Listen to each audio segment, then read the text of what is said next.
કથામાં બાપ દીકરીના સંવાદો વિશે કહીશ, જે આપ શાંતિથી સાંભળશો એવી હું આશા રાખું છું.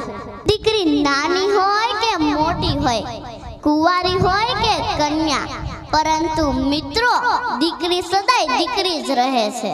નાનપણમાં પિતા સાથે ચપચપ બોલતી હોય, માતાનું માન ન રાખતી હોય, ભાઈને ભાળ્યો ના મૂકતી હોય, પરંતુ જ્યારે દીકરી મોટી થાય છે ને ત્યારે તે ગંભીરતા ધારણ કરી લે છે.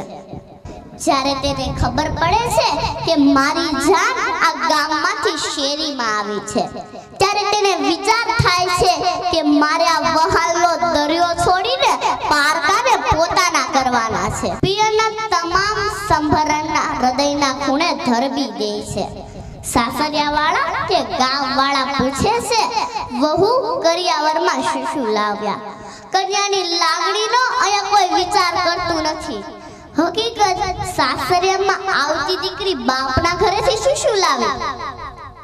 એના કરતા બધું મૂકીને આવી છે. માં, બાપ, ઘર આ બધું જ મૂકીને આવી છે. આ વસ્તુનો સમાજમાં કોઈ વિચાર કરે ને તો દીકરીના સંસારમાં સુગંધ આવી જાય.